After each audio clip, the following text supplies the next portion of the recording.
Bonsoir chers téléspectateurs de Burkina Info et bienvenue à votre émission C'est ma santé. Aujourd'hui nous nous intéressons à un phénomène qui a la peau dure au pays des hommes intègres.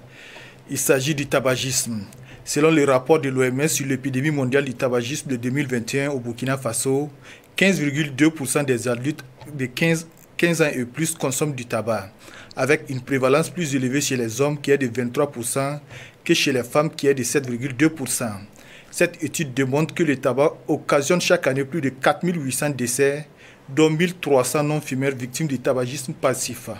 Face à cette hécatombe, des mesures ont été prises, notamment l'interdiction de fumer dans les lieux publics, l'étiquetage des produits du tabac et l'interdiction de la vente en détail du tabac.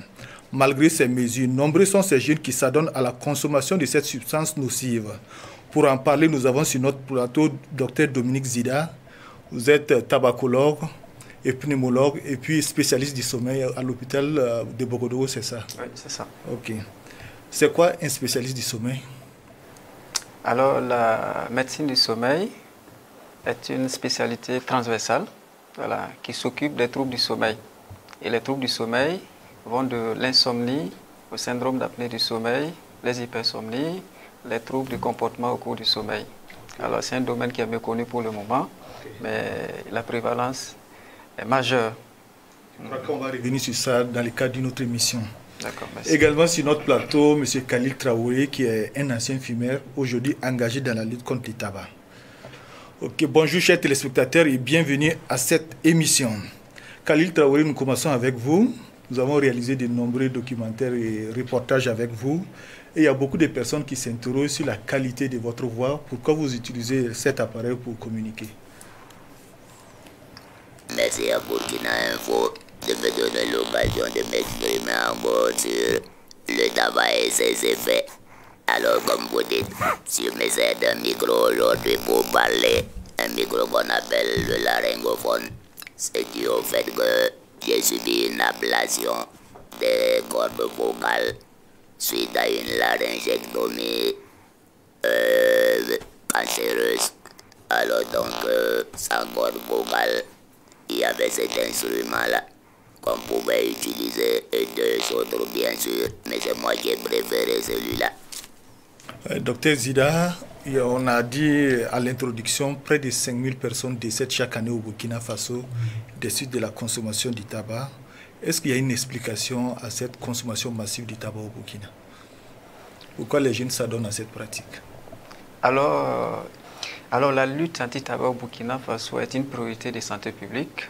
Voilà, le tabac tue un consommateur régulier sur deux. Alors pourquoi la jeunesse s'adonne à la consommation du tabac? Cela est lié aux effets pratiquement de l'industrie du tabac. Parce que l'industrie du tabac, sa cible, c'est aller vers la jeunesse. Alors, donc permettre la vente en détail et également ajouter des arômes dans les produits du tabac pour les rendre beaucoup plus attrayants, attractifs par la jeunesse. Alors, il faut dire que le tabac contient la nicotine, qui est le principal alcaloïde, qui est très très addictif. Alors, après une bouffée de prise de cigarette, cette nicotine, en 7-10 secondes, arrive au cerveau et c'est l'initiation. Et petit à petit, le sujet, le jeune, s'adonne à la tabac grâce à cette dépendance créée par la nicotine. Donc, l'industrie du tabac, pour enlever l'âpreté qui est dans le tabac, ajoute des arômes et la jeunesse, en prenant le tabac avec le goût aromatisé, le goût un peu avec du caramel, s'adonne facilement à ce tabagisme-là. Voilà, donc, c'est la dépendance liée à la composition du tabac. Et on voit que de plus en plus les jeunes s'adonnent à ça. Est-ce que c'est inquiétant pour notre société? Oui, c'est inquiétant parce que nous recevons dans nos consultations la plupart des jeunes qui sont touchés par le tabagisme parce qu'il y a les effets, les effets sur la santé respiratoire, il y a des effets sur la santé cardiovasculaire et il y a les effets sur les facteurs de risque, comme par exemple la tuberculose. Voilà. Parce qu'un fumeur, il a 2 fois plus de risque de faire une tuberculose. Alors nous sommes dans une zone d'endémie tuberculeuse. Donc c'est les facteurs de fragilité de l'organisme qui l'exposent à la survenue des infections. Khalil, et la cigarette, ça fait des années. Alors, quel est l'élément déclencheur de cette idylle entre vous et le tabac? Comment ça a commencé, votre première bouffée de cigarettes?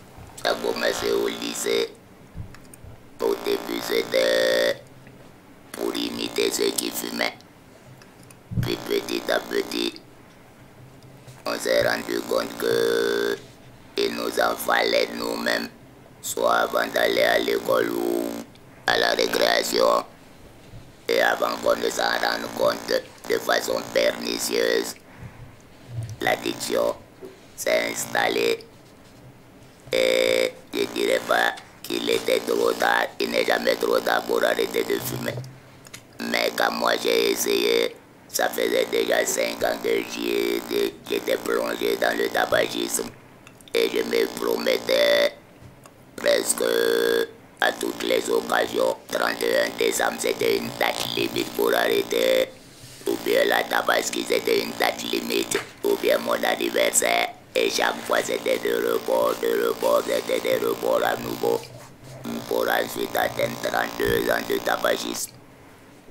Donc, il y a eu un problème de santé qui m'a amené en pneumo. Et c'est là qu'on a commencé à soupçonner que ce que j'avais été dû au tabac. Parce que j'ai fait un pneumothorax qu'on a suivi. Et avec les emphysèmes qu'on devait ôter, on m'a dit de me méfier désormais. Et si pour les emphysèmes, je tiens à les enlever, il y a la possibilité, mais pour le moment, on n'en était pas là. Le temps que je me rende compte. Quand j'ai arrêté quand même suite à l'occasion de cette maladie-là. J'ai arrêté. On rappelle que vous avez fait passer 32 ans à fumer la cigarette. J'ai fumé la cigarette 32 ans. Mais faut pas que quelqu'un dise que lui, ça fait 2 ans seulement qu'il fume. Il faut savoir que celle qu'on a opérée le même jour que moi, de la même maladie que moi, avait 4 ans. 4 ans. Voilà. Donc, il faut pas se bomber le torse en disant que lui, il a fumé 32 ans avant d'avoir le cancer. Non, non, non. C'est la cigarette qui m'a donné le cancer et si jamais tu es soumis à une quelconque fumée liée au tabac, tu peux être sûr que tu n'es pas à l'abri d'un cancer. Voilà. Il y a les jeunes fumeurs qu'on a l'habitude d'entendre, ils disent qu'ils fument pour oublier des soucis, pour oublier certaines réalités douloureuses de la vie. Est-ce que c'est des arguments que vous entendez quand ils viennent vous rendre visite ou quand vous les approchez? Oui, il y a plusieurs personnes qui soulignent ces arguments, mais en réalité, ce sont des arguments qui ne tiennent pas. Parce que, vous voyez, quand on fume, il y a dans la composition de la fumée de cigarette des substances. Voilà, des substances qui ont un effet pratiquement antidépresseur. Voilà, par exemple, quand le sujet fume, il y a une activation du système de récompense avec la sensation de plaisir qu'il va ressentir une fois qu'il était anxieux. Le fait de prendre le tabac, ça va faire disparaître cette sensation d'anxiété, mais ça ne dure pas. Ça dure pas. C'est quelques temps après, il tombe encore dans la dépression, dans l'anxiété qui va l'amener encore à aller chercher la cigarette. Donc la cigarette n'est pas la solution parce que ça ne fait qu'approfondir son anxiété, ça ne fait qu'approfondir ses problèmes. Alors j'ai eu à recevoir des jeunes, des classes d'examen qui prenaient les substances, notamment le tabac, pour pouvoir bosser, mais en réalité les rendements scolaires n'étaient pas bons et tout le temps c'était des discours, des disputes à la maison parce que le rendement scolaire n'est pas bon. Donc le tabagisme n'est pas la solution. Voilà, n'est pas la solution. Monsieur Traoré, à l'époque, comment vous vous sentiez après les premières prises de la cigarette? Est-ce que vous vous sentez de la vigueur? Vous arrivez à oublier les soucis comme les jeunes le disent en son temps? Non, vraiment, pour dire vrai, ça n'avait pas tous ces effets-là sur moi. Je crois que ça c'est à un autre stade de tabagisme qu'on ressent certains effets euphorisants. Mais la cigarette simple, c'est moi qui me faisais de fausses illusions. Quand il faisait froid, on disait ouais, donne-moi le reste de ta cigarette, ça va, je vais me réchauffer. En réalité, il n'en était rien, c'était psychologique. Et tous ces facteurs-là ont contribué à installer petit à petit l'addiction au tabac. Sinon, ça n'avait pas des effets soi-disant. J'ai un souci, il me faut allumer une cigarette. On faisait ça pour se mentir à nous-mêmes. C'est tout. Mais la première bouffée, c'était intéressant pour vous. Ça Dans avait la quel goût première- en fait? Dans la première bouffée, ça c'est sûr, hein, je crois que c'est tous ceux qui ont essayé de fumer, ils ont toussé. Ils ont persisté. Et maintenant, si l'environnement s'y prête, ben, petit à petit, on tousse pas, on tousse moins. Et puis, on se rend compte qu'on ne tousse plus. En ce moment, on se dit, ah, maintenant, je suis un fumeur. C'est pas comme au début, là. Malheureusement. Docteur, on a l'habitude d'entendre, quand on veut sensibiliser les gens, ils disent que je ne prends que un bâton, 2 bâtons, que ce n'est pas dangereux. Est-ce qu'il y a une quantité à partir de laquelle il faut commencer à s'inquiéter dans la journée? Est-ce que quelqu'un qui prend un bâton de cigarette dans la journée est moins exposé que quelqu'un qui en prend plus? Alors il faut d'emblée dire que les risques zéro n'existent pas. Quelle que soit la quantité de la consommation du tabac, il y a toujours un risque. Parce que l'exposition aux méfaits du tabac va dépendre de plusieurs facteurs. Alors, il y a la vulnérabilité individuelle de tout un chacun. Je peux prendre une cigarette et je vais avoir un infarctus du myocarde, c'est-à-dire une attaque cardiaque, je peux avoir un AVC, tout. Comme quelqu'un peut prendre 10 cigarettes, il n'a rien. Donc, ça dépend de la vulnérabilité de tout un chacun. Mais les études ont montré que quelqu'un qui prend une cigarette et quelqu'un qui prend plus de 10 cigarettes, ils ont toujours un risque de survenue d'un événement cardiovasculaire. Donc, le risque zéro n'existe pas, quel que soit le niveau de consommation. Alors, pour arrêter les effets du tabac, c'est vraiment l'arrêt complet. Donc, quel que soit le nombre de tabac fumé, il y a toujours un risque. Un risque de santé cardiovasculaire, un risque de santé respiratoire qui peut être touché. Okay, docteur, et M. Khalil Traoré, vous avez commencé avec combien de bâtons et pour votre plus grand bâton dans la journée a été combien de bâtons? Mais au début, comme on n'avait pas de moyens du tout pour la cigarette, c'est à l'école qu'on s'est passé là, on pouvait être 5 sur un bâton. Hein. Puis après, on s'est tourné les moyens de pouvoir s'acheter son bâton soi-même. Et donc, si on fumait une cigarette, on passe à 2, 3. Mais quand j'ai commencé à être dépendant de la cigarette, là je fumais 20 bâtons par jour, soit un paquet. 20 bâtons de cigarettes par jour? Oui. Donc ça équivaut à un paquet ici. Bon, et ça sur des années, vous imaginez. C'est vrai que, comme le docteur disait tantôt, une cigarette, ça peut avoir les mêmes conséquences que 5 cigarettes. La réduction du nombre de cigarettes par jour, si c'est efficace sur le cancer, on ne peut pas en dire autant quant aux maladies cardiovasculaires. Il n'y a pas un seuil entre ça ou au-delà duquel on peut dire que ah non, moi je risque pas une attaque parce que je ne fume pas plus d'une cigarette par jour. Une cigarette suffirait. Or, quand tu arrêtes le tabac, quel que soit le moment, le risque de contracter le cancer est réduit. C'est ça un peu l'avantage d'arrêter à tout moment.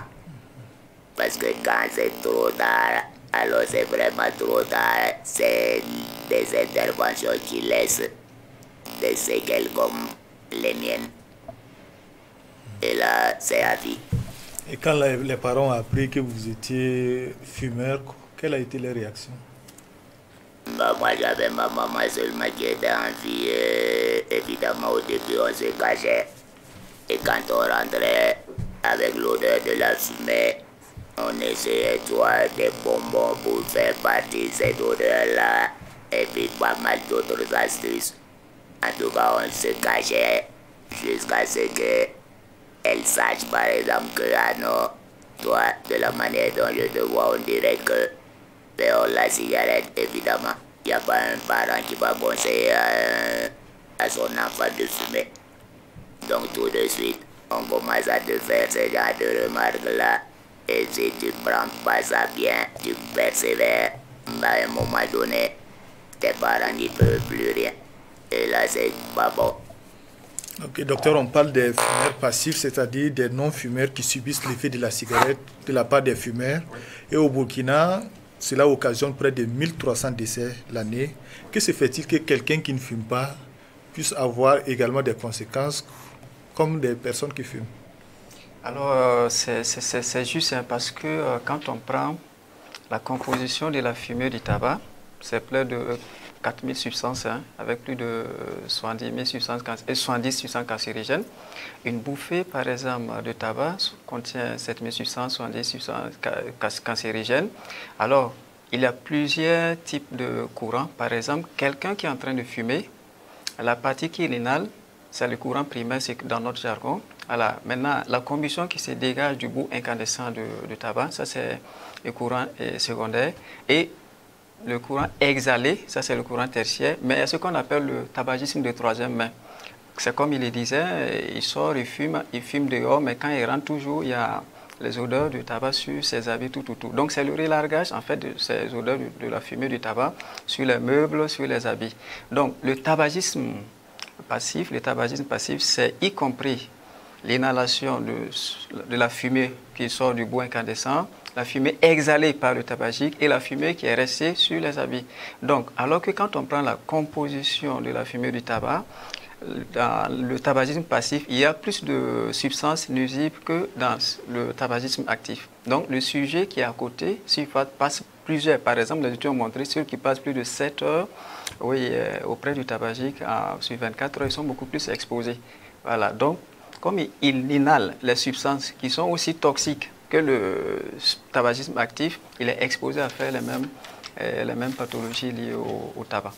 Donc si on comprend bien, l'odeur du tabac sur les habits est aussi dangereux. C'est dangereux puisque c'est le tabagisme de troisième main. Voilà. Même ceux qui rentrent dans les toilettes pour fumer, dans les chambres pour fumer, c'est les mêmes conséquences. C'est les mêmes conséquences. Par exemple, ceux qui ont des enfants à la maison, des nourrissons, des enfants de moins de 5 ans comme ça, le papa peut fumer dehors, mais quand il rentre, il y a l'odeur sur les habits, il va prendre son enfant, tout. Et généralement, ce qu'on ne fait pas attention, c'est des petites infections respiratoires, il part ci, par là, mais on ne comprend pas d'où ça vient, mais en réalité, c'est le tabagisme passif qui est là. Voilà. Parce qu'il n'y a pas uniquement les hommes qui fument, il y a des femmes aussi. Il y a des femmes qui fument, Est-ce qu'il y a des situations que vous rencontrez comme ça dans les hôpitaux? Oui, il y a des situations, j'ai croisé pas mal de sujets de sexe féminin qui fument, voilà, qui fument. Mais quand on regarde l'initiation à la tabac sur ces personnes-là, il y a une personnalité qui est en dessous, voilà. Il y en a. Et l'aide au sévrage tabagique chez ces personnes est beaucoup plus difficile et ça prend du temps. Et quelles sont les raisons qu'ils avancent? Il y en a plusieurs. D'autres, c'est lié à la situation familiale. D'autres, c'est des troubles anxio-dépressifs, tout ça. Voilà. Parce qu'ils sont beaucoup plus vulnérables, en fait. Monsieur Traoré, voilà, vous avez commencé à nous parler des conséquences de la maladie. Vous avez commencé, c'est à partir de quel moment au juste? C'est à partir de la 32e année que les problèmes ont commencé à surgir? Non, bien avant quand même. Vous pouvez être sujet à une quinte de tout inexplicable, avec le crash à l'expectoration de pas mal de substances. Donc ça, tu vas en consultation, on te donne un anti-inflammatoire ou bien de quoi calmer ta toux et puis bon, ça passe. Et puis ça revient autrement. Donc la fatigue générale, il y a eu pas mal de signes annonciateurs d'ailleurs, mais on négligeait ça. Et quand maintenant la vraie maladie est survenue, ben là, le mot même ça a consonance funeste. Quand on dit cancer, c'est presque lié à la mort et à ce moment ça n'a plus le même effet. Faut prendre les devants. Si tu vois et qu'on te dit que c'est trop tard, alors là c'est trop tard. Je faisant bien les choses, on est arrivé presque à temps. Et ce qu'on a pu faire, c'est ce qui est là. Okay. On porte un nez artificiel en permanence. Bon, pour lutter contre les intempéries, du soit à la neige, soit à la poussière, soit même à la fumée. Parce que si je n'avais pas tout ça pour juguler un peu, il y a des milieux où tu rentres, tu sens qu'on a déjà fumé. Vous avez parlé on parlait tantôt des fumeurs passifs. D'accord. Voilà, donc il y a des personnes qui fument à côté des femmes enceintes et des enfants. Et qu'est-ce que vous avez à leur dire? Est-ce que c'est conseillé? Alors, il faut d'emblée interdire cela parce que ce n'est pas du tout conseillé. Les enfants, les femmes enceintes, surtout les enfants, et c'est un organisme en croissance, en devenir. Fumer à côté de ces personnes qui sont plus vulnérables, c'est les exposer à un effet majeur des conséquences du tabac. Voilà, surtout les enfants, et ça va fragiliser les poumons, c'est des infections pulmonaires à répétition, et généralement c'est des facteurs de survenue d'un asthme, qui est une maladie inflammatoire chronique des bronches. Voilà. Et chez la femme enceinte, c'est surtout le retard de croissance intra-utérin, le petit poids à la naissance, voilà, et puis souvent, il peut y avoir la mort aussi, fétale. Et il y a la mort du nourrisson qui a été signalée aussi avec l'exposition à la fumée du tabac. Donc, fumer devant les enfants et fumer aussi auprès des femmes enceintes, ou la femme enceinte elle-même qui fume, alors elle expose son bébé, elle s'expose et elle expose le bébé qui est à l'intérieur d'elle. Donc, c'est vraiment aider ces personnes à arrêter de fumer. Voilà. Monsieur Traoré, quand vous avez appris que vous étiez atteint du cancer, quelle a été la réaction? C'était la panique, c'était la désolation? Ah oui, je le vois encore, hein, parce que moi j'ai peut-être pas eu de chance qu'on m'ait préparé avant de m'annoncer la mauvaise nouvelle. On me l'a lancé à brûle pour point comme ça, mais monsieur, qu'est-ce que vous faisiez là? Vous avez le cancer à un stade très avancé. J'ai dit, mais je ne sais pas de quoi vous parlez.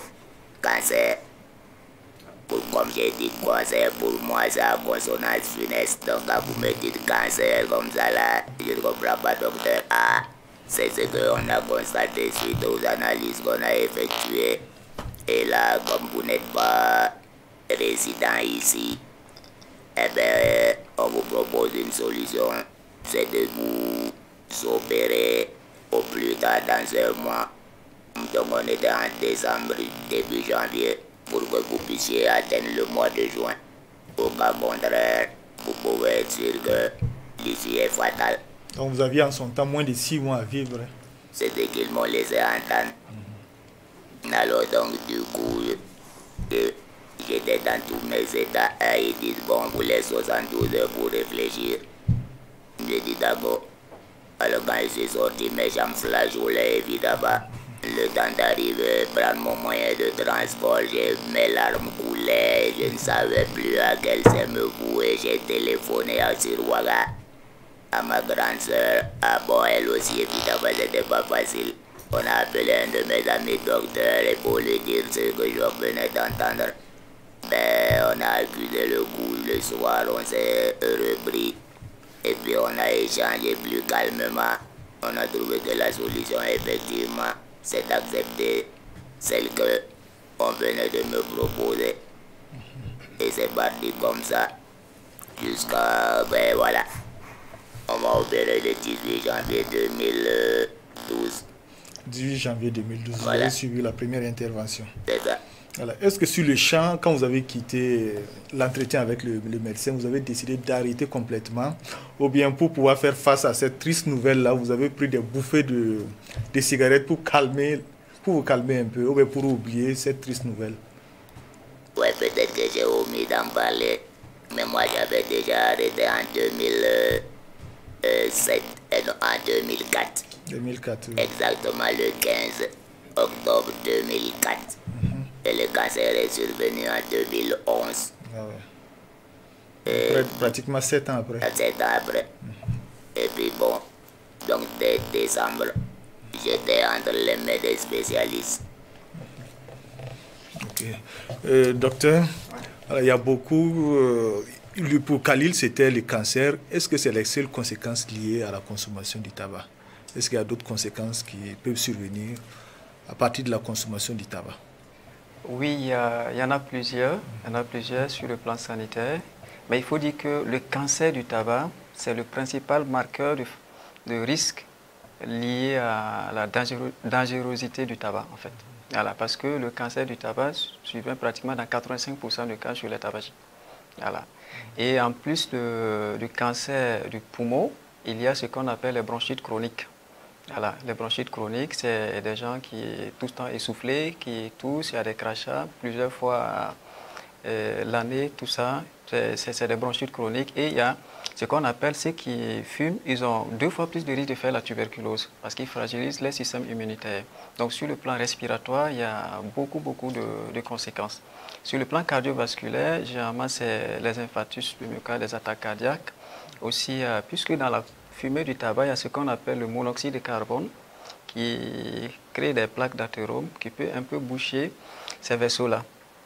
Et généralement, ça peut donner ces attaques cardiaques-là comme effet. Et également, ça donne aussi des vasoconstrictions des petits artères. Et généralement, ça donne des dysfonctions érectiles, souvent sur certaines personnes. Voilà. Donc, le tabac, il n'y a pas cette partie du corps qui ne peut pas être touchée par les méfaits du tabac. Voilà. Et en plus de tout ce que j'ai dit, il y a les causes environnementales aussi. Voilà, parce que les mégots rejetés par les fumeurs, ce sont des mégots qui ne sont pas biodégradables et ça pollue la terre, ça pollue l'environnement. Voilà. Donc il y a plusieurs facteurs. Voilà, on parle également d'insuffisance respiratoire chronique. De quoi s'agit-il concrètement? Oui, tout va du tabagisme parce que le patient qui est là, qui a une bronchite chronique liée au tabagisme, voilà, dès que la pathologie ce déclin est diagnostiqué, l'évolution peut aller vers l'insuffisance respiratoire chronique. Donc, ça veut dire qu'il y a une destruction des petites cellules respiratoires qui empêchent avec le temps le sujet de respirer. C'est comme l'image que je donne toujours à mes patients, c'est quelqu'un qui a un champ de maïs avec 100 pieds. Voilà, plus il fume, plus il part, il enlève un pied. Quand on enlève un dans 100, c'est 99. Le champ est toujours bien. Au fur et à mesure qu'il fume, il enlève les pieds. Au fur et à mesure qu'il fume, quand il va se retrouver avec moins de pieds, il se lève matin, il voit qu'il ne reste que 5 parmi 100, il se sent souvent essoufflé. L'insuffisance respiratoire maintenant est à ce stade. Et en ce moment, il faut mettre de l'oxygène et c'est très cher. C'est très cher. Pour avoir ces appareils, c'est très cher. Et ce qui est là aussi, du coup, il est paralysé et ne peut plus faire ses activités. Voilà. Et généralement, ce sont des personnes sur qui la famille compte. Du coup, la famille se retrouve aussi dans la pauvreté. Voilà. D'où vraiment l'intérêt de mettre l'accent sur la prévention, empêcher l'initiation au tabac. C'est très important. Donc, c'est vraiment ce champ de maïs-là que je donne souvent comme image parce que ça commence un peu et le sujet souvent ne se rend pas compte. Voilà. Au moment où il va se rendre compte, souvent, il n'y a rien dans le champ. Il est essoufflé à tout moment. Il est essoufflé même assis, même se lever, aller faire ses petits besoins. Il est essoufflé. Ça veut dire que les petites structures au niveau du poumon sont détruites en ce moment. Voilà. Et le traitement est très onéreux. C'est très onéreux. Okay. On parle également de l'impact sur l'efficacité sexuelle chez l'homme. Oui. Et c'est comme je le disais, oui, puisque avec la composition de la fumée du tabac, il y a une vasoconstriction au niveau des petits artères, au niveau des organes génitaux, souvent chez les hommes, pardon. Donc ça crée vraiment la dysfonction érectile. Alors, quelqu'un qui fume 1 à 10 cigarettes de façon régulière par jour, il est exposé à faire plus de 15-20 fois plus de se retrouver dans un cas de dysfonction érectile. Voilà. Également, c'est l'infertilité. L'infertilité, tout ça, c'est lié au tabagisme. Donc, devant les infertilités, quelqu'un qui fume et puis qui est exposé à ça, il faut vraiment investiguer, l'aider à arrêter. Il faut l'aider à arrêter. Il y a beaucoup qui tentent d'arrêter, mais par fini, ils replongent dans la fumée. Est-ce que vous avez tenté l'expérience avant d'en arriver à arrêter définitivement en 2004? Non, moi, je n'ai pas connu cette expérience-là. J'ai fumé, j'ai diminué tantôt, mais j'ai fumé toujours jusqu'à avoir ce pneumothorax-là.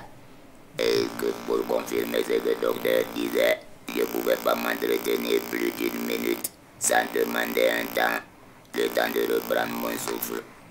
Alors c'est quand mon ami a vu ça, il dit non, ce que tu as, ce n'est pas normal, on va aller faire une radio des poumons.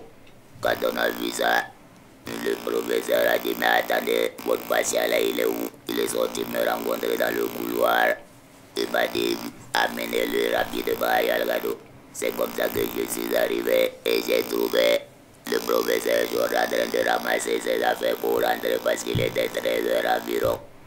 Alors du coup, on est resté en contact depuis ce jour-là avec une hospitalisation et puis tout le reste. Mais là, comme c'était pas comme avant, j'oublie encore, je perds le fil de mes idées. Vous m'aviez posé une question tantôt là. Si vous aviez tenté de... Ah il y a ouais. eu des tentatives d'arrêt qui n'ont Ouais. pas marché jusqu'en 2004 où vous avez décidé... Non, non, non. Comme je disais, chaque jour, je me proposais d'arrêter demain. Et le lendemain, j'ai résisté jusqu'à fumer ma première cigarette. Bon, arrêter 2-3 jours, reprendre. Pourtant, autour de moi, beaucoup ont fait l'objet de ces genres d'abandon-là. Quand ils ont repris, en général, même, ils fumaient encore davantage. Je leur ai dit, ben vous voyez, bon, il y en a qui ont arrêté définitivement. D'autres ont replongé et il y en a qui ont dit qu'il faut bien mourir de quelque chose. Et bon, chacun y voit de ses arguments. Tout à fait. Voilà, il y a des cas où il y a la récidive. Oui, il y a la récidive, mais il faut dire que je vais emprunter les mots d'un professeur Lagrue Gilbert, un grand tabacologue d'Europe, là. Il dit dans l'aide au sévrage tabagique, il n'y a pas d'échec. Il n'y a que des succès différés. Alors, vu ce que quand on prend le tabac, le tabagisme, ça crée une dépendance, une triple dépendance. La dépendance psychologique, cette sensation de fumer plaisir, voilà, à l'issue de la prise du tabac, à la dépendance physique qui est liée à la nicotine et à la dépendance comportementale, les gestes, les convivialités. Alors, quelqu'un qui entame le processus pour l'aide au sévrage tabagique, de lui-même, souvent, il est très difficile de ne pas récidiver. Voilà, il faut une aide au sévrage parce que on peut l'aider avec les médicaments ou on peut l'aider avec une thérapie cognitivo-comportementale. Voilà, parce que vu ces trois dépendances, il ne peut pas s'en sortir seul. Parce qu'il n'est pas victime d'une manque de volonté, mais il est plutôt victime de la dépendance. Ça fait qu'il commence aujourd'hui, les gens vont vous dire, ils ont fait 3 tentatives, 6 tentatives. Mais le professeur disait, dans son expérience, par exemple, c'est après généralement au moins 5-6 tentatives que la majorité des tabacs arrive à arrêter définitivement. Donc pour dire qu'il ne faut pas se décourager à la première tentative, mais il faut se faire accompagner. Très important. Il y a une image qui est sur l'écran. Oui. Est-ce que vous pouvez nous expliquer les organes d'un fumeur et puis d'un non-fumeur? Oui, l'image qui est là. Oui, quand on regarde, c'est vraiment une image pour sensibiliser. C'est très intéressant, c'est très bon. Parce que quand on regarde, on voit que le poumon à ma gauche, voilà, c'est un poumon qui est normal. Voilà, quand on voit déjà les voies aériennes supérieures, vous voyez la trachée au milieu qui est là, qui descend, le poumon droit qui est un peu plus gros que le poumon gauche et le cœur qui est au milieu, tout est rose, c'est bien, ça veut dire que c'est bien vascularisé, le sujet a son souffle, il marche, il n'a pas de problème, il ne touche pas, rien, mais quand on commence à fumer, d'abord les voies aériennes sont touchées, on voit déjà depuis le larynx en descendant, la trachée en descendant, tout noirci, ça veut dire que tout devient en train de se consumer, en train de brûler en réalité. Voilà. Donc, avec le temps, ces structures ne sont plus vascularisées, rien n'est reçu, donc le sujet, il ne peut plus marcher. Il ne peut plus marcher, il est essoufflé permanemment et il est exposé. Et après ça, ce qui survient, c'est un poumon qui est mort. Hein. Il n'y a plus de... C'est un poumon qui est mort. Alors nous rencontrons pas mal de cas. J'ai reçu, il y a moins d'un mois comme ça, un jeune voilà, qui fumait beaucoup et je regarde, on fait le scanner, je regarde son poumon, je vois une grosse masse. Donc, pour une grosse masse, on a une partie du poumon qui est vraiment très gros, qui n'est pas normal. Je dis, est-ce qu'il fume? Oui, qu'il fume. Est-ce qu'il a arrêté? Bon, il dit qu'il a arrêté, ça fait 1 an. Donc, on fait le scanner, on descend, on voit que c'est vraiment une tumeur déjà avancée. Je lui ai dit, bon, c'est le tabac, mais on peut t'aider. Même quand le cancer survient chez un tabagique, même s'il continue de fumer, il faut l'aider à arrêter de fumer. Parce qu'en fumant encore, parce qu'il s'est dit qu'il y a le cancer, il est dans le déni, il continue de fumer, il va aggraver sa situation. Voilà, donc il peut il peut aggraver sa situation avec la récidive d'autres cancers, avec l'apparition d'autres cancers. Donc il faut l'aider vraiment à arrêter de fumer. Donc l'autre poumon, c'est un poumon vraiment qui ne vit plus. Il n'y a plus de souffle, il n'y a plus de vie. Il n'y a plus de rose dedans, il n'y a plus de vie. Donc ça ne respire pas. Mais un poumon qui commence à être attaqué, est-ce qu'après l'arrêt du tabac, il peut y avoir une régénérescence? Ce qui est, par exemple, après l'arrêt du tabac, les effets pour régénérer, tout ça, c'est vraiment difficile. C'est vraiment difficile. C'est difficile pour dire que lorsque une partie du poumon, par exemple, est touchée comme ça, c'est difficile que ça revienne. Non, c'est difficile. Qu'est-ce qu'on peut changer? Moi, qu'on fait une transplantation cardio-pulmonaire, mais qui va donner son cœur et puis son poumon pour qu'on puisse faire transplantation, c'est difficile. C'est difficile parce que quelqu'un qui fume, par exemple, qui arrête, même le risque de développer les maladies liées au tabac, par exemple, pour le cancer du poumon, il faut aller à 15-20 ans après pour que le risque vraiment soit un peu plus, comme sur le sujet non-fumeur. Par exemple, quelqu'un, pour les risques d'exposition aux AVC, c'est après pratiquer au moins d'1 an d'arrêt qu'il peut avoir les risques qui sont un peu semblables à celui qui n'a pas fumé. Même l'arrêt, il faut aider, il faut suivre la personne parce que le poumon, les organes sont déjà exposés à cette fumée et la destruction peut continuer. Ce qui veut dire que dans le tabagisme, souvent, il faut faire attention. Voilà. Il y a des gens qui disent, moi je fume 1 cigarette, 2 cigarettes, mais bon, depuis 10 ans ou 20 ans, je suis dans ça. Il y a des gens qui disent, moi je fume 10, 20 cigarettes et puis 5 ans. Mais attention, celui qui fume peu pendant plusieurs années, il est plus exposé à celui qui fume beaucoup pendant petites années. Parce que vous habituez votre organisme à fragiliser permanemment le système de défense de votre organisme. Alors quand le tabac attaque ces organes-là, la régénérescence n'est plus, il faut le dire clairement. Voilà, quand le cancer survient, ça va être disséminé. Voilà, donc le poumon ne peut plus revenir à son état de base. Voilà. Okay. Quand l'AVC survient, ça va laisser les séquelles. Voilà. Monsieur Traoré, de janvier 2012, vous subissez votre première intervention chirurgicale. À quoi a consisté cette intervention? Qu'est-ce qu'ils vous ont fait concrètement au niveau de la gorge? Qu'est-ce qui a été fait? Bon, je crois que le docteur est mieux placé pour moi pour expliquer. En fait, lui, il interprète ce que moi j'ai subi. Moi, je sais tout simplement comment ôter les cordes vocales et que j'ai perdu l'usage de la parole. Et il fallait une rééducation. Et puis bon, si vous voulez, moi je suis plutôt cantonné quant à ma vie sauf. Maintenant, ce qu'ils ont fait à l'intérieur là, vraiment. C'est les spécialistes qui peuvent répondre. Je ne fais que les remercier pour. À quoi consiste l'ablation des cordes vocales, docteur? Pour le cas de Khalil. Bon, je ne peux pas trop discuter, je ne suis pas ORL, la médecin c'est l'ORL qui s'en occupe. Donc l'ablation c'est enlevé. Voilà, parce que sur le cancer localement, toucher localement la partie, il peut enlever carrément la partie et puis il faut maintenant une prothèse tout pour aider. Voilà. Maintenant, si le cancer est disséminé ou bien si il y a d'autres choses qui sont touchées, même en enlevant, souvent ça dépend du niveau vraiment d'atteinte de l'organe qui est touché. Voilà.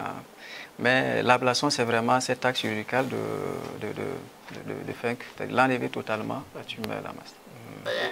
Tout ce que je peux ajouter, c'est qu'il y a eu plusieurs examens préalables qui n'ont fait que confirmer jusqu'à dénombrer les ganglions qui étaient sous un organe là-bas. Pour atteindre la zone sclérosée, il fallait enlever les cordes vocales. Et comme ils y ont accédé, je crois que le docteur même avait, le chirurgien s'est félicité de m'avoir donné la présence d'esprit de faire ce qu'ils appellent un PET scanner. Après avoir fait le scanner, parce qu'il a dit qu'il aurait pu m'opérer, mais il y a des ganglions qui seraient tapis quelque part. Et quand j'allais rentrer, peut-être que ces ganglions-là allaient se réveiller, c'est des cellules malignes. Et en ce moment, qui allait se métastaser, et on allait croire qu'il n'avait pas fait son travail. Donc le PET scanner a permis de déterminer exactement le nombre à supprimer. Et c'est ce qui fut fait. Okay. Et depuis lors, vous utilisez cet appareil cet électrolarynx pour pouvoir vous exprimer. Absolument. Donc je l'ai depuis cette époque-là. Mais c'est, comme le docteur a dit, c'est des trucs, c'est des accessoires. C'est comme ils appellent là-bas, écoutez, vous avec besoin de confort, là, on n'en est plus là. Voilà, on apparaît au plus pressé et au plus important. Et maintenant, si vous voulez, bon, vous pouvez vous munir d'un appareil comme ça pour échanger, sinon il y a bien des gens qui parlent sans ça, non? Je dis oui, d'accord. Mais c'est des choses qui deviennent assez chères. J'ai des co-laryngectomisés à Ouagadougou ici. Pas plus tard qu'il y a 3 semaines, il y a un qui m'a écrit pour me dire: grand frère, j'ai un problème. Mon appareil est tombé et il ne fonctionne plus. Est-ce que vous pouvez me dépanner parce que c'est ma fille même qui en dépend. Je suis commerçant, je parle et c'est avec ça depuis 6 ans. Alors qu'est-ce que vous pouvez faire pour moi? Sinon, je suis obligé de rester à la maison en attendant que mon grand frère m'envoie le bien, enfin un autre. Je dis bon, tu vas venir, moi j'ai un sous la main, mais voilà aussi le problème, il était tombé. Et grâce à une de nos ingénieurs ici là, on avait pu rattraper ça, mais seulement ça n'augmente pas de volume ni ne diminue. Le volume est standard et des casses là ne tiennent pourvu que lui puisse parler avec. Lui me dit viens tout de suite. Ah, je dis compte tenu de l'heure quand même, attends demain. Le lendemain il s'est pointé avant que je me réveille. Donc quand j'ai pris, je l'ai rencontré avec, il a essayé, ça marchait. Bon, quel soulagement j'ai lu dans ses yeux. Il m'a dit c'est bon. Maintenant le reste là, vraiment, il va m'appeler après. Il n'y a pas le temps. Et depuis là avec, je crois qu'il a dû commander le sien. Bon, mais ça n'est pas un problème pour le moment. C'est pour vous dire qu'il a presque retrouvé le goût de la vie. Après quelques heures seulement, sans son appareil. Je lui ai dit de toujours en avoir 2. Et ça, je lui avais déjà dit ça. Faut avoir 2 parce que un peu, comme actuellement en pleine émission, ça peut me lâcher. Ça me lâche sans prévenir. Et là, si je n'ai pas un deuxième, l'émission est close à mon niveau. Ça veut dire que vous ne pouvez pas vous exprimer sans l'appareil. Si vous enlevez, vous ne pouvez pas. Absolument plus. Non, je n'ai pas éduqué la voix ésophagienne, comme j'ai dit, avec 3 moyens. Il y a la voix susurrée, il y a la voix ésophagienne et il y a la voix métallique. Essayez d'enlever l'appareil et parlez-moi. Sans l'appareil, pas possible pour Khalil, impossible pour Khalil de s'exprimer. Impossible, difficile. Il me fallait éduquer cette voix ésophagienne-là. Donc l'appareil est coûteux? Oui, l'appareil va chercher dans les 342 000 francs CFA. Plus de 300 000 francs CFA. Ah ouais. Ou pratiquement 350 000. Mais les soins, on en parle, le docteur et moi tout de suite. La prise en charge, toute la prise en charge vous a coûté combien? Les interventions? Eh bien, si on fait une moyenne, tu payes 3 millions par an. 3 millions par an. De 300 000 francs par séance de chimio-radiothérapie. Même ici, actuellement, je crois que c'est le même coût. Je disais bien qu'il faudra bien que quelqu'un prenne ça en charge parce qu'il n'y a pas de raison que les pollueurs ne soient pas les payeurs. On est là. Il y a beaucoup de gens que moi je vois ici, ils sont soumis à des administrations chimio. Ils commencent. Mais au bout de 5 séances, ils s'excusent, mais ils ne peuvent pas continuer. Vous avez parlé de 3 millions par an. Vous en avez fait combien d'années? Moi, j'ai fait 5 ans. 5 ans multiplié par 3, autour de 15 millions. Oui.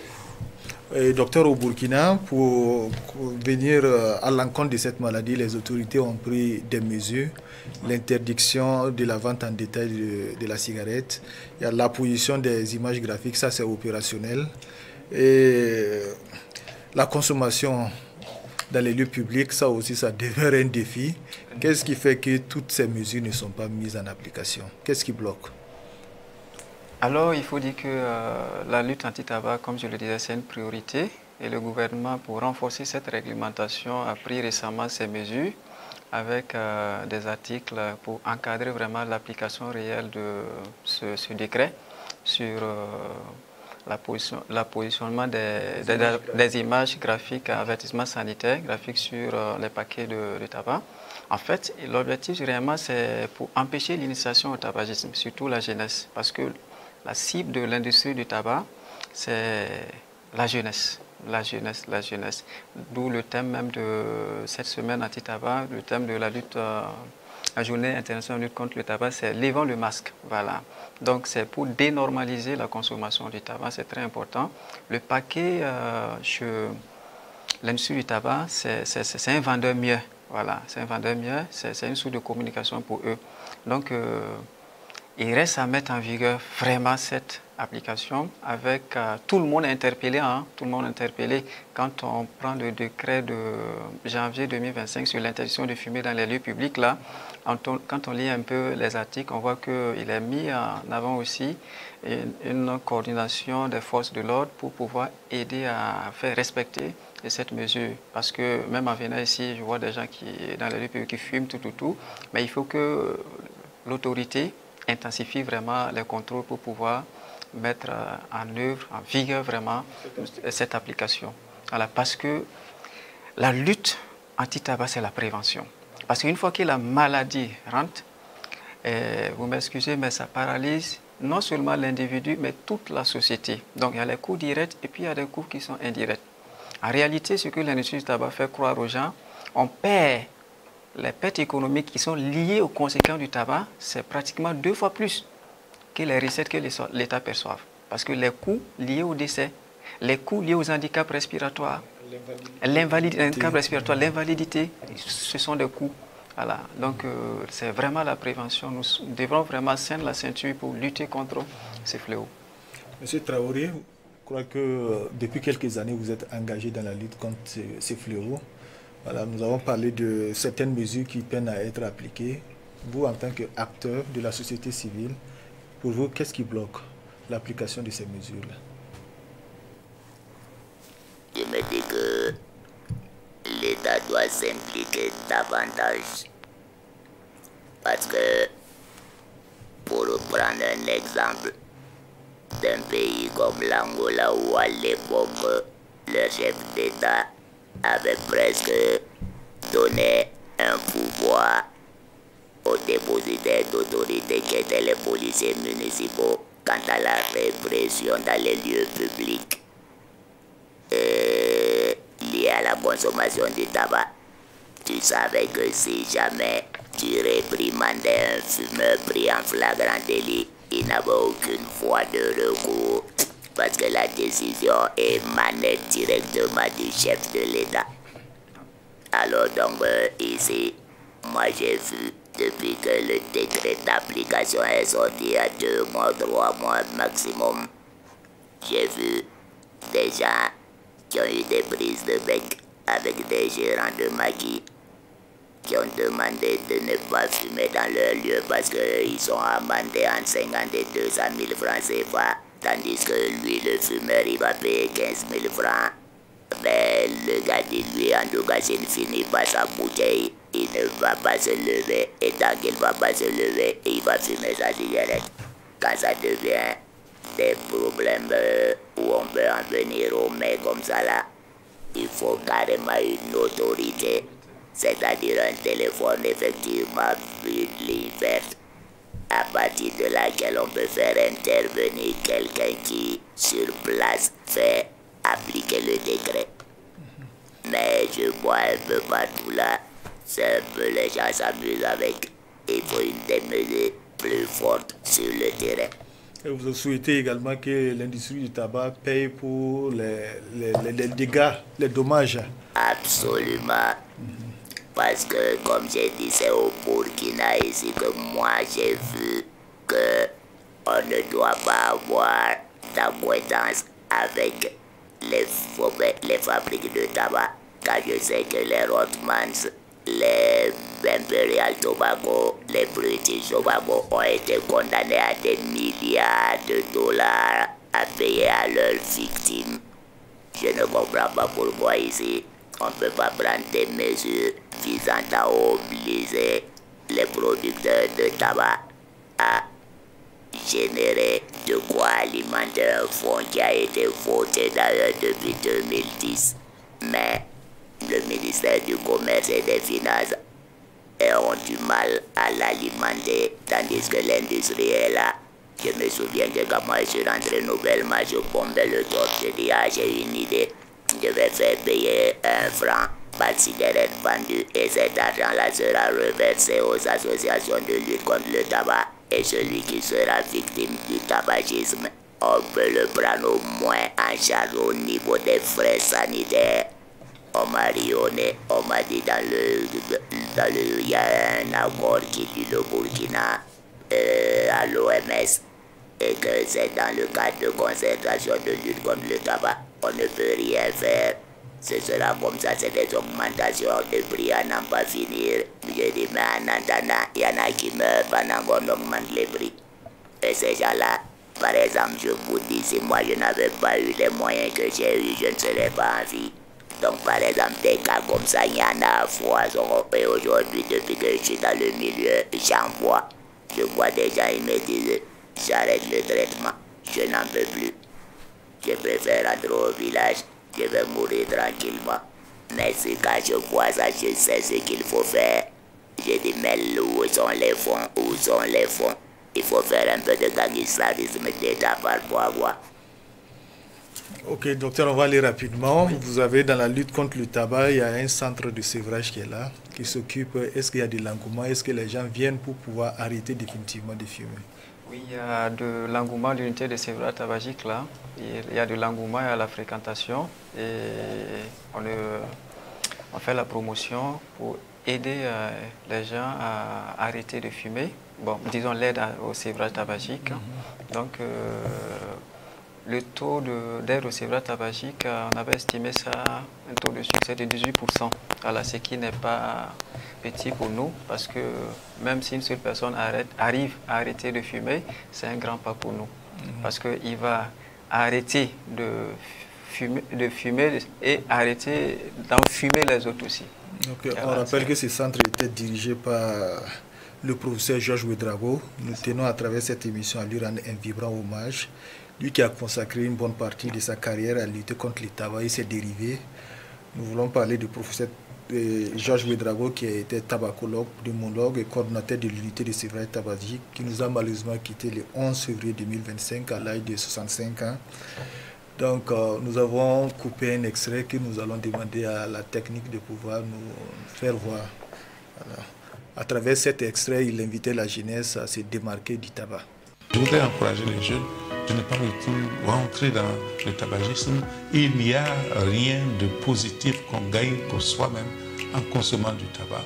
Mais bien au contraire, on va donc s'exposer à développer des maladies qui vont être invalidantes, qui vont entraîner le décès.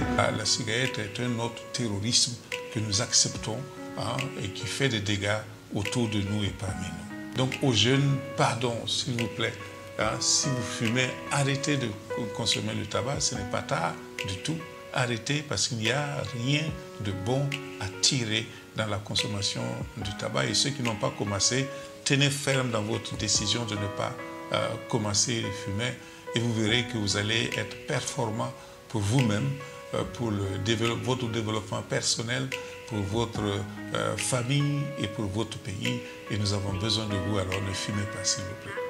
Et, docteur Zida, vous avez connu l'homme. Qu'est-ce que vous gardez de sa gestion, de son engagement dans la lutte contre les tabacs? Alors, c'est un maître qui enseigne. C'est un maître que j'ai beaucoup respecté parce qu'il ouvre le chemin, il montre la voie. Il nous conseillait beaucoup. Et sa lutte farouche envers le tabagisme, ce n'est pas depuis maintenant. Voilà. Depuis notre formation au DES de pneumologie, il nous enseignait et il nous montrait le chemin. Il nous amenait à aimer aussi un peu cette discipline. Parce qu'en l'homme, on a vu l'amour du prochain. Voilà. Parce que voir l'autre fumer, alors qu'on sait que le tabac cause une mort évitable, une mort prématurée. Donc ça touche l'homme et par son enseignement, nous avons été aussi captivés et à suivre son pas. Monsieur Traoré, vous avez beaucoup collaboré avec professeur Georges Ouédraogo. Quel souvenir vous gardez de l'homme? C'est un homme qui était farouchement dans la lutte contre le tabagisme, mais sans brutalité. Il avait une façon d'introduire l'envie de ne pas fumer sans vous heurter. Et moi, donc, j'ai eu la chance de le connaître bien avant son baccalauréat. Et après, c'était comme je m'amusais à l'appeler mon co-conférencier pour avoir animé des plateaux télé comme celui-là. Et bien d'autres conférences qu'on a eu à donner dans des établissements scolaires en vue de sensibiliser les plus jeunes quant à l'usage du premier tabac. Parce que c'est très important. Si on tant qu'on pouvait reculer l'âge, et c'était notre prochain objectif, qu'au moins l'envie de fumer devienne une option. Il dit que quand tu commences à fumer à l'université, tu as choisi. Et en ce moment, vraiment, on ne peut rien pour toi. Tu deviens autre chose, mais en tout cas, nous, on s'attaque à la frange la plus jeune. Parce que si là, il ne commence pas, elle ne peut pas avoir d'autres conséquences liées au tabagisme. Et c'était dans cette lutte-là maintenant on voulait s'engager. Car malheureusement, on a été pris par la volonté de Dieu, comme t'as dû tout subir. Ok. Donc notre pensée à la famille du professeur Georges Ouédraogo, à ses collègues et à tous ses collaborateurs. Ainsi s'achève, chers téléspectateurs de Burkina Info, l'émission d'aujourd'hui. À la semaine prochaine, Dieu voulant.